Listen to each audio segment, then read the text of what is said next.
Buenas noches, ¿qué tal? Bienvenidos, señoras y señores. Aquí estamos una semana más para ponerles al día en economía, para hablar de esa economía de andar por casa, de bolsillo, esa economía que nos afecta a todos de forma directa, nos guste o no, y para hacerlo de la forma más llana, como decíamos, coloquial, como de andar por casa con Joaquín Mastache, que siempre, ya saben, dice lo que piensa, no tiene pelos en la lengua, y eso provoca en muchas ocasiones, como hoy, que lleguen correos de todo tipo, críticas, aciertos, un poco de todo. Algunos de los de hoy son muy simpáticos, dicen las cosas con cierto sarcasmo, cosa que siempre está muy bien.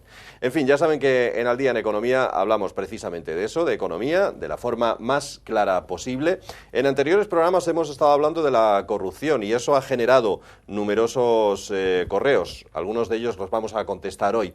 Pero queremos seguir avanzando y no pararnos solamente en eso. Esta semana hemos conocido los dramáticos datos del paro y casi que nos estamos acostumbrando ya a que el paro sea, dicen algunos, estructural y a que vaya subiendo todos los meses. Es verdad que en febrero el paro subió mucho menos que en anteriores ocasiones, pero siguió subiendo en más de 50.000 personas en toda España.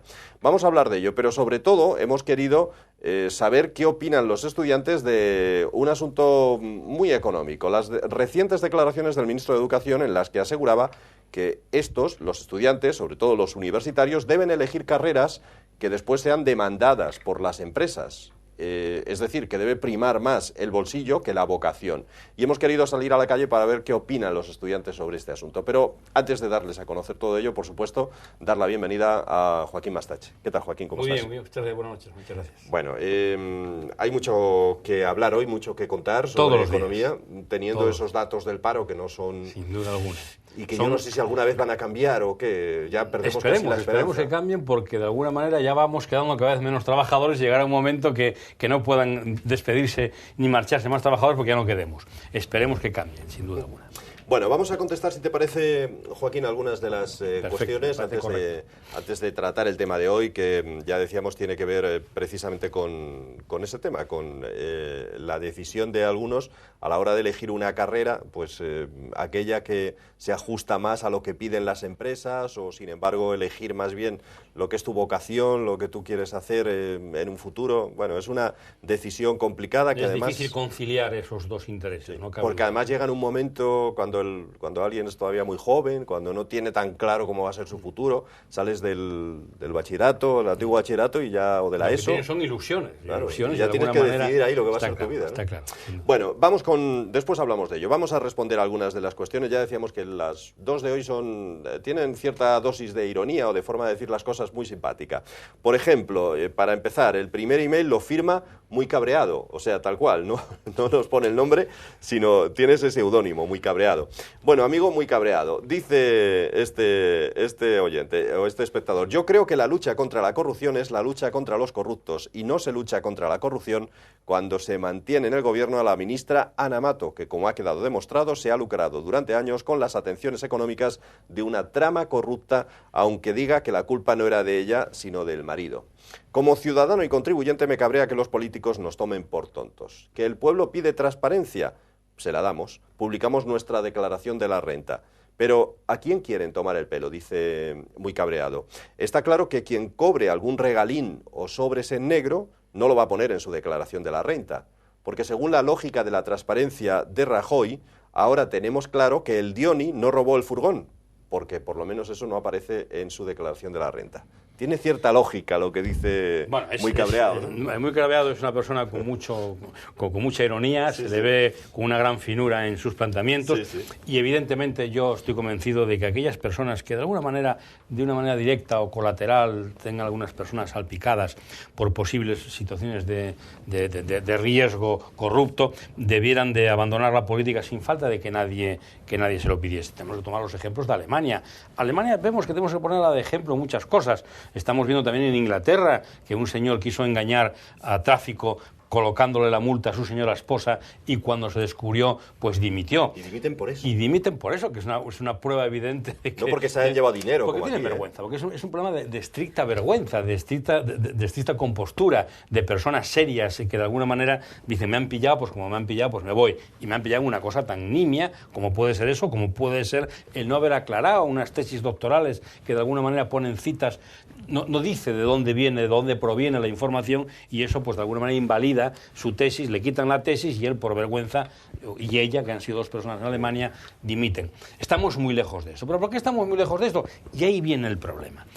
Bueno, España, como se decía antiguamente, España es diferente, realmente es diferente. Mire usted, todo esto tiene que resolverse a través de una ley de transparencia dura, clarificadora, como su propio nombre indica, y no olvidemos que España junto con Malta son los dos únicos países miembros, no sé si habrá algún otro país, que no tenemos ley de transparencia. Y que la que queremos hacer de alguna manera parece que está como bastante opaca, no es absolutamente transparente. Mientras las personas que vivan del erario público no pongan de una manera clara en Internet, que tenga acceso cualquier español, cuáles son sus bienes cuando se incorporan a la política, los que van incrementando año a año, cuáles son sus ingresos, mientras no exista esa posibilidad de que cualquier español vaya a un ayuntamiento y quiera saber lo que gana el concejal X, el alcalde, lo que gana la secretaria, lo que ya ganan los productores, no podemos llegar nunca a tener una transparencia real. Por supuesto que falta transparencia y de alguna manera a algunos le falta vergüenza torera, como aquellos que se retiraban cuando ya no tenían capacidad física para enfrentarse a un toro, aquellos que no tengan una capacidad de alguna manera moral para continuar cobrando del erario público, antes de que les echen de una manera deshonrosa, debieran de marcharse. Estoy totalmente de acuerdo. ¿Valdría con publicar la declaración de la renta, como indica este muy cabreado? Renta y patrimonio. Yo creo que el patrimonio no se debe de pagar por él. Eso es una cuestión, digamos, ideológica, ¿no? Yo entiendo que se debe pagar solamente por la renta, incluso no debería de existir ni impuestos indirectos, aunque hoy sale una noticia de que Bruselas quiere que incidamos en los impuestos indirectos otra vez, sí. Que eso es gravar el consumo, con lo cual es nefasto para el relanzamiento de la economía española, que está tan debilitada. Por lo tanto, la declaración de la renta tiene que ir acompañada del patrimonio, porque el patrimonio es el que refleja, de alguna manera, si nuestro patrimonio de año en año se va incrementando de una manera justificada o no justificada. Hay un caso por ahí ahora que se está viendo de un anterior ministro que ha hecho unas inversiones en bienes raíces, los tiene a su nombre, con unas hipotecas más o menos significativas, pero que no justifican sumado su sueldo. Eso es lo que delata si una persona está teniendo ingresos, digamos, atípicos o no declarados. El dinero es muy difícil de ocultar cuando hablamos de dinero en cantidades importantes, no como dice aquí el amigo, en regalín. Un regalín pues no tiene entidad, pero cuando uno recibe 10.000 euros, 100.000 euros, 200.000 euros, 3 millones de euros, 32 millones de euros que aparecen en cuentas en Suiza, eso es muy difícil de esconder. Fíjese que han ido a esconderlo este último, el Bárcenas, a Suiza, y ha quedado descubierto. Por lo tanto, esas cantidades son tremendamente difíciles de esconder, y a través de una indagación del patrimonio de las personas sería muy fácil de ponerlas encima de la mesa y de alguna manera juzgarlos y ver dónde las sacan. Canal Plus 1 con el partido del domingo en exclusiva desde solo 12,90 euros al mes. Y además, los partidos de nuestros equipos en Segunda B gratis. Esas sugerencias, ideas, opiniones, críticas, lo que ustedes quieran decirnos, lo recibimos con muchísimo agrado, con mucho gusto en esa dirección de correo electrónico que ahora mismo están viendo. Allí es donde se ha dirigido José Luis Melgar, un espectador de Gijón, que dice lo siguiente: me parece que en su programa siguen la tónica del Partido Popular, echarle la culpa de todo no al Bugui, como decía la canción, sino a Zapatero, que se ha convertido en algo así como el anticristo, dice, mezclado con Caín y con el que mató a la madre de Bambi, dice de forma simpática José Luis. ZP solo fue terriblemente ineficaz, dice José Luis, pero para ser culpable de todo lo que ustedes le culpan en su programa de economía, debería ser un genio de la maldad y sinceramente no lo era. Bueno, esto es más una crítica política probablemente, bueno, ¿no? José Luis, Melgar, yo lo único que tengo que decirle, y por ello no voy a pedir en ningún momento perdón, es que yo soy de uno de esos votantes que consiguió mayoritariamente que el Partido Popular, partido de centro-derecha, esté en el poder. Yo soy una persona de ideología neoliberal y por lo tanto no debe de sorprender a nadie que coincida más con las políticas del Partido Popular, aunque luego haga algunas críticas importantes, que con las políticas del Partido Socialista o Comunista. Eso lo tengo perfectamente claro, y yo creo que lo tienen claro los oyentes. Por lo tanto, el señor Bambi, como él dice, tiene cara de Bambi, pero de Bambi no tiene nada. Evidentemente lo aceptan por fin, empiezan a decir que fue terriblemente ineficaz, ya es algo, pero no solamente fue terriblemente ineficaz en lo económico, sino que en lo político creó otra vez el enfrentamiento, se volvió a sacar heridas que ya estaban cerradas, por lo tanto es un personaje que afortunadamente ya no cuenta nada en la política española y lo tenemos totalmente amortizado. Bueno, supongo que todo eso seguramente volverá a suscitar comentarios, opiniones de los espectadores. Perfecto, las volveremos a dar cabida en este programa. Es una semana esta en la que, como siempre, y por eso en su día decidimos crear este programa, vuelven a producirse noticias relacionadas con la economía. Ya saben que aquí le damos actualidad a este programa. Hoy mismo, como bien decía Joaquín, hemos sabido que Bruselas, que la Comisión Europea pide que se suba de nuevo el IVA y que en España, y que profundice además nuestro gobierno, el gobierno español, en la reforma laboral y en las pensiones. No sé qué le parece eso, Joaquín. Bueno, yo creo que lo de las pensiones es un tema que tiene que abordarse ya de una manera definitiva. Evidentemente, lo que no podemos es pensar en jubilarnos con 65 años cuando la expectativa de vida ya va, y España también sale hoy en un estudio por encima de los 3 años y medio con respecto al resto de los europeos, nos vamos a los 80-85 años. Por lo tanto, ¿que hay que subir la edad de jubilación? Sin duda alguna. ¿Que tenemos que de alguna manera retocar las pensiones a la baja por la parte más alta? Sin duda alguna. No puede haber esos desequilibrios de que una persona cobre 300 euros de pensión y otras 3.500. Eso no puede suceder. Todo eso hay que tocarlo. No cabe ninguno. Pero ese no es el gran problema. Luego tenemos el problema que quieren subir el IVA súper reducido, incluso de la alimentación, querer llevarlo del 10 al 21, a mí personalmente me parece un disparate. Yo soy un anti-IVA. Parece que un neoliberal que está en contra de los impuestos indirectos es un neoliberal atípico. Bueno, pues lo será, pero yo estoy convencido de que todo aquello que grave el consumo es contraproducente para relanzar la economía tan tocada en España, y también tenemos que seguir soportando impuestos los que todavía tenemos capacidad de pagarlos vía renta porque tengamos un puesto de trabajo. Por lo tanto hay que tomar otras medidas, y aquí es donde viene, por decirlo de alguna manera, la crítica que yo le haría al gobierno actual, que podemos ya enlazar ya con ella, ¿no? Yo estoy totalmente convencido que tiene que ya, y precisamos ya que con urgencia se tome ya la reforma de la administración pública. O sea, no podemos seguir teniendo una administración pública elefantiásica, no podemos tener que esto sea como un trasto que es difícilmente movible, no podemos seguir albergando una cantidad de puestos de trabajo improductivos, y no podemos tener una administración pública que cobra un 30,8% de media más que la administración privada. Tenemos que ir a una unidad laboral. No puede haber un administrador de una empresa que esté cobrando lo que el empresario le dé la real gana, o de la administración pública que le pongan un sueldo de 600.000 euros.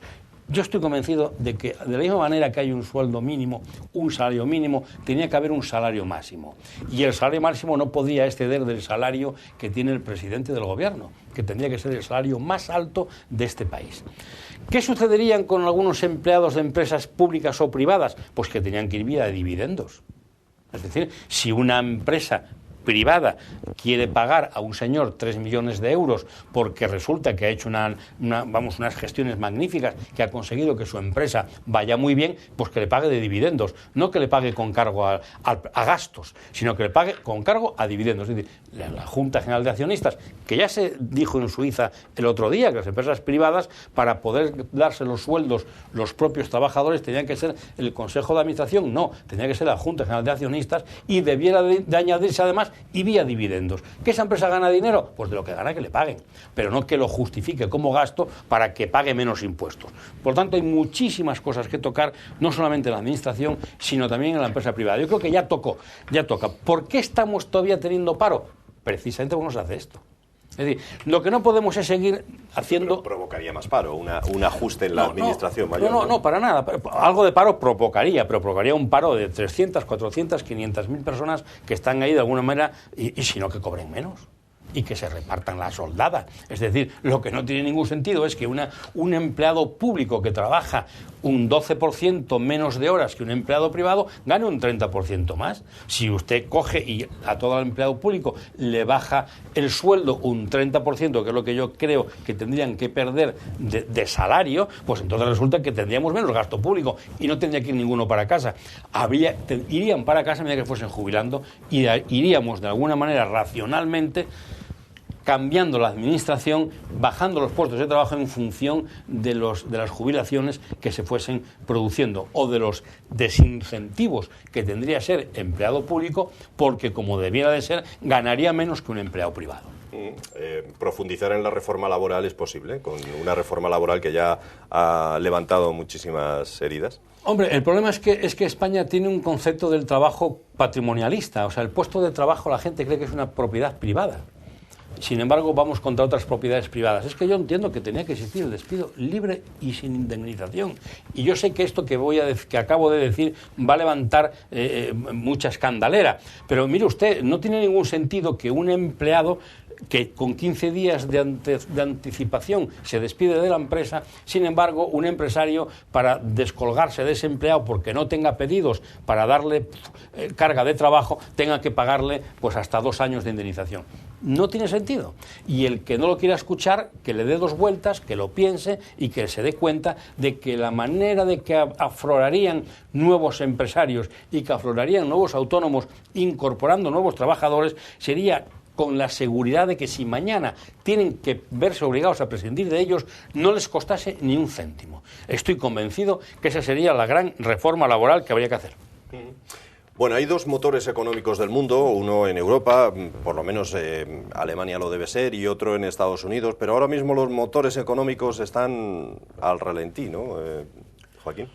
Bueno, no es que estén al ralentí, es que hay un problema. Yo el otro día escuché un ejemplo que ponía el señor Obama cuando decía que la economía es como si tuviese 2 motores, uno que era el motor de la microeconomía y otro el motor de la macroeconomía. Entonces él decía, con un argumento que creo totalmente equivocado, y que me perdone el señor Obama, porque tiene muchísimos consejeros y seguro que le habrán aconsejado, pero creo que le han aconsejado mal, de que cuando no tira el motor de la microeconomía, tiene que tirar el motor de la macroeconomía. Es decir, la famosa fórmula de que la demanda global es igual al consumo más la inversión, más el gasto público, más las exportaciones. Hay una cosa que está clara. Él dice, caray, es que si no invierten las empresas, que es la microeconomía, debe de invertir el Estado, que es para tirar de la economía. Eso es un error. Cuando un motor no tira es porque está estropeado.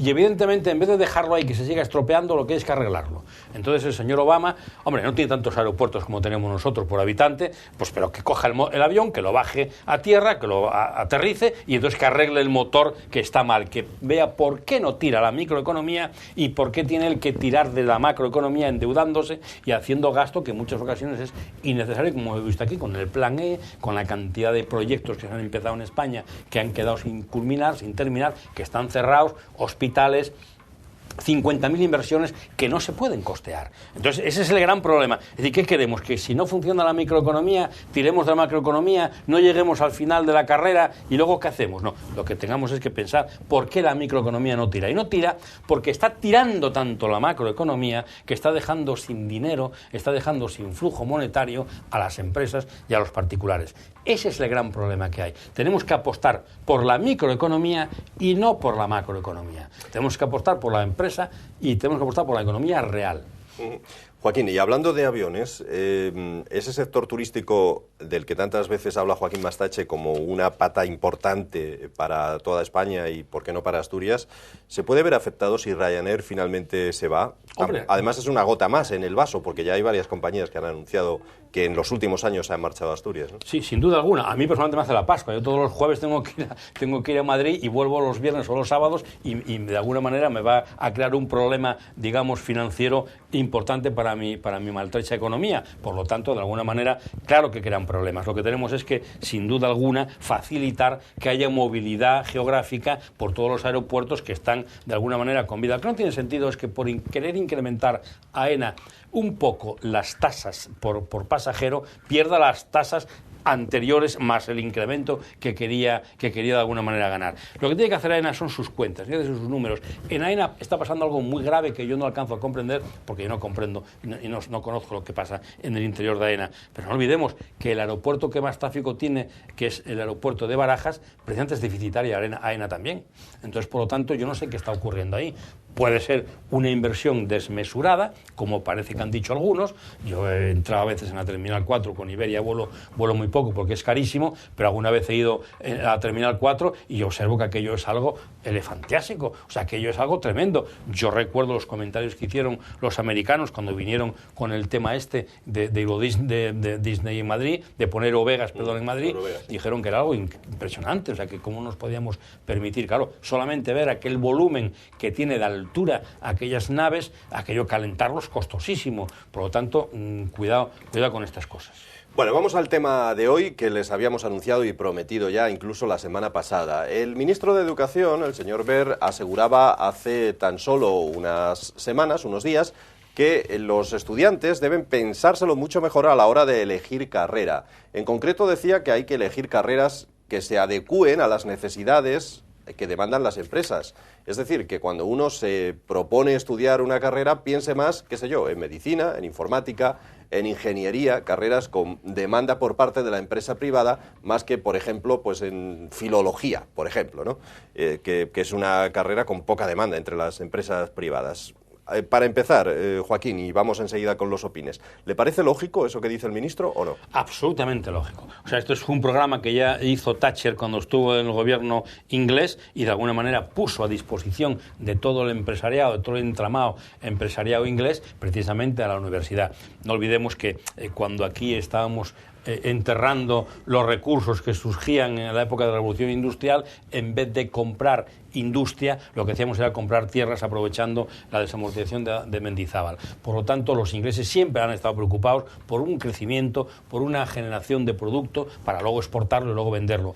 España hemos ido siempre muy por detrás, pero por supuesto que ya es el momento de que intentemos adecuar la formación universitaria, que no deja de ser una inversión, totalmente convencido, es una inversión que hacemos todos los españoles en nuestros jóvenes y en algunos no tan jóvenes que estudian y estudiamos también de mayores. Por lo tanto, entendemos que se debe de adecuar esa capacidad de estudio, esa fuerza tremenda a las necesidades que van surgiendo en el momento. Bueno, hemos ido a la calle a saber qué opinan los estudiantes. Como es lógico, no están muy de acuerdo, en la mayoría de los casos al menos no están muy de acuerdo con Joaquín Mastache. Hemos ido precisamente al campus de Humanidades, situado en el Milán, en Oviedo, donde existen muchas de esas carreras relacionadas con, sobre todo, letras, que efectivamente, pues desgraciadamente en muchos casos son una fábrica de parados, ¿no? Por ejemplo, escuchamos lo que decía una de las estudiantes acerca de esas declaraciones del ministro Wert. A ver, yo soy de las que piensan, estoy estudiando una carrera de música y soy de las que piensan que tú tienes que elegirlo según te gusta, ¿no? Porque vas a trabajar toda la vida de esto, entonces tú tienes que hacer algo que realmente quieras, no puedes estar pensando en si en el futuro vas a llegar a tener dinero en casa o cosas así. Y si realmente, o sea, te paras a pensar que tienes que ganar dinero, realmente todo el mundo que trabajaría en una oficina, ¿no? Sería funcionario, lo que fuera, y hay cosas que tienes que ir a la aventura a veces, ¿no? Yo pienso, soy de las que piensan así un poco. Y creo que Wert dice muchas barbaridades y creo que muchas veces piensa más en la economía y eso que en el bien de los alumnos. Creo que no tiene mucha idea de lo que se trata de la pedagogía y de lo que se trata realmente pensar en, no sé, en la cabeza de los chavales y ponerse en el lugar de tener que elegir un futuro. Igual él lo tuvo más fácil, no sé qué tal. Bueno, realmente lo que tenemos que dejar claro es algo muy importante que esta joven probablemente no lo tenga tan claro. Evidentemente la economía es una ciencia social, no es una mera instrucción para crear bienes y servicios y repartirlos de la mejor manera posible, sino que tenemos que buscar aquellos servicios que sean necesarios, que la economía demande. No cabe ninguna duda de que combinar vocación con utilidad, digamos, económica, a veces tiene un enfrentamiento lógico. La juventud ya sabemos todos que es la única enfermedad que se cura con el tiempo y probablemente esta joven no se da cuenta de que hay algo más detrás de que ella pueda estudiar en una universidad, de que es una privilegiada, de que está teniendo un coste importante a su familia y al Estado y que de alguna manera el Estado, y hay que decirlo así con esta claridad, tiene que resarcirse en algún momento de lo que ella estudia, en vez de tener que ir a trabajar a Alemania y beneficiarse la Merkel, que ya es bastante rica. Lo ideal es que se creasen puestos de trabajo para aquí, para España, dado que lo estamos pagando con el esfuerzo de todos los españoles, incluidos sus padres, y con el esfuerzo de ella de dedicarse a trabajar en vez de a pasearse, evidentemente. Bueno, otra de las opiniones que recibíamos en la calle tiene que ver con una estudiante de filología, en este caso, que nos asegura que hay carreras que nunca se pueden medir bajo un prisma económico, nunca se pueden mirar bajo un prisma económico, siempre tienen que ser vocacionales. Es el caso, por ejemplo, de algunas de ellas, filología, sin ir más lejos, pues, o historia del arte. ¿Quién puede estudiar eso pensando en que eso les va a sacar adelante y les va a dar mucho dinero? Seguramente nadie. Vamos a escuchar lo que dice esta estudiante. Más carreras de vocación, más que nada, porque, por ejemplo, nosotros estamos estudiando filología inglesa y no es una carrera que tenga muchas salidas profesionales, ¿no? En plan, puede ser profesor o traductor, entonces yo no estoy de acuerdo con eso. O sea, no estás muy de acuerdo con eso. No. Porque si se eligiera así, habría muchas que ni se cogerían. No, por ejemplo, filología clásica, no sé, o la mía, o cualquier filología, o historia, filosofía. Son carreras más bien vocacionales. Evidentemente, hay un problema muy grave, que volvemos a la practicidad. Estamos en una época en la que tenemos que aprovechar los recursos de la mejor manera posible. Yo no estoy convencido de que las lenguas muertas hay que dejarlas morir. Yo estudié, vamos, el griego, si usted... Yo no estudié griego, estudié latín muy poco en el bachiller elemental, cuando tenía 14 años, no me acuerdo de nada, pero yo he escuchado la entonación que dan, por ejemplo, aquellos rapsodas que tengo grabados con el bastón cuando estaban dictando la Ilíada en grupos de personas, y tenía una entonación magnífica, pero yo creo que tenemos que ser más prácticos, que aquel que quiere hacer una carrera va a correr un riesgo y va a saber que va a tener más dificultades. Historia del arte, pues es una carrera bellísima, evidentemente nos va a mostrar la belleza de las cosas. Bueno, pues el que haga teología, pues nos va a demostrar a lo mejor la belleza del alma. Todo eso es fantástico, todo eso es maravilloso, pero de alguna manera hoy día tenemos otros problemas mucho más prosaicos, muchos más próximos a nosotros y que tenemos que resolver, y que de alguna manera ellos sepan que corren el riesgo de que a lo peor tendrán que reciclarse y hacer una actividad para la que no han estudiado. Y una última cuestión, una opinión que además da de lleno en la lógica. Nos decía una estudiante, bien, si todo el mundo elige una de esas carreras con más demanda, si todo el mundo exige o elige, mejor dicho, estudiar informática, medicina, ingeniería, no sé, cualquiera de las más demandadas por las empresas, de las que más salida profesional tienen, el mercado se saturaría, con lo cual, al final, pues no serviría de nada. Esas carreras al final también se echarían a perder, por así decirlo, y estarían también como una auténtica fábrica de parados. Vamos a ver esa argumentación que nos presenta esta estudiante. Porque si todo el mundo escogiera estas carreras con más salida, esas mismas carreras dejarían de tener salida, ¿no? Porque todo el mundo querría ese trabajo y no habría suficientes plazas. Así que no... Sí. Hay una gran parte de razón, pero no olvidemos una cosa, que de la calidad sale la cantidad, y una fuerte competitividad nos hará ser mejores. Por lo tanto, si tenemos un exceso, en algún momento que pueda aparecer un exceso de estudiantes, estos van a tener que estudiar infinitamente más para abrirse camino dentro de ese camino que es demandado. Por lo tanto, conviene hacer este tipo de análisis, de decir qué es lo que necesitamos, vamos a incidir en lanzar esa oferta fundamental a nuestros estudiantes y que intenten ellos darnos respuesta, pues los mejores, porque siempre habrá más calidad en toda la Universidad Española. Bueno, siempre está otra alternativa, porque hemos hablado de estudios universitarios, pero también está la formación profesional, ¿no? Que te cualifica para ejercer un oficio. Y que tan buenos resultados dio en este país en la época de la Universidad Laboral de Gijón, que había una cantidad de personas, la propia fábrica de armas, que ahora está en la situación que se encuentra, dio unos oficiales y unos maestros fantásticos que se exportaron incluso por todo el mundo. O sea, que fueron a abrir empresas a otros sitios y que de alguna manera muchos de ellos, y yo los conozco, se convirtieron en empresarios. Muchos de los que pasaron por las escuelas de aprendices de Insidesa luego fueron unos empresarios de éxito en Avilés y siguen siéndolo. ¿No corremos peligro, Joaquín, si nos fijamos tanto en lo que demandan las empresas de privatizar un poco las universidades, de que sea una filial de las empresas? Bueno, este será un tema que podemos dejarlo para el próximo día, porque el tema de la universidad es un tema sangrante. No olvidemos que en España hay 100.000 profesores universitarios que tienen la contratación de entre 150 y 320 horas de clase, sin embargo no dan nada más que 220 de media. ¿Qué hacen hasta las 1.600? ¿Investigar? ¿Dónde está el resultado de esas investigaciones? Estamos hablando de 100 millones de horas que no vemos los resultados. Yo por aquí, por España, salvo en Asturias, salvo el grupo de Otín y alguno más por ahí, veo muy pocos resultados pragmáticos, y en Asturias tenemos 3.000, con lo cual son 3 millones de horas que se están dedicando supuestamente a la investigación en Asturias. Pues estamos como muy mal en Asturias, que sería bueno que de alguna manera, salvo el grupo de Lorences y alguno más en economía, no veo grandes aportaciones. El grupo este de sabios, que aunque ya aclaraba nuestro exrector Juan Vázquez, que no quiere que le llamen sabio, sino simplemente conocedor o técnico de una materia, estamos esperando cuáles son, de alguna manera, los consejos que le va a dar a nuestro presidente del gobierno. Iba a ser en marzo. Es verdad que en marzo empezó el 4, pero para los que somos liberales, marzo es el día 1. No debemos de esperar al día 28, porque si esperamos al día 28 ya estamos en abril.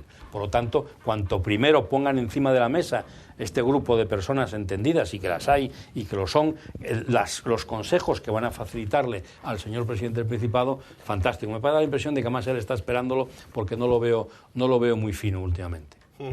Bueno, pues es lo que nos cuenta Joaquín Mastache hoy. Se nos acaba el tiempo, Joaquín, así que la próxima semana volvemos a hablar de Al Día en Economía, a analizar la actualidad económica y a tratar un tema en concreto. Muchas gracias. Gracias. Y a ustedes, señoras y señores, como siempre, despedirnos recordándoles que ustedes son los protagonistas de este programa, siempre lo fueron. Ya saben que por eso queremos sus ideas, sus opiniones, sus sugerencias, que pueden darlas a través de esa dirección de correo que ahora mismo están viendo en la parte inferior de sus pantallas. Ahí nos pueden escribir y opinar o darnos, pues como digo, ideas de lo que quieren que tratemos en este programa de Al Día en Economía. Nos despedimos, nada más. Gracias, buenas noches, hasta la semana que viene. Fíjate la trampa.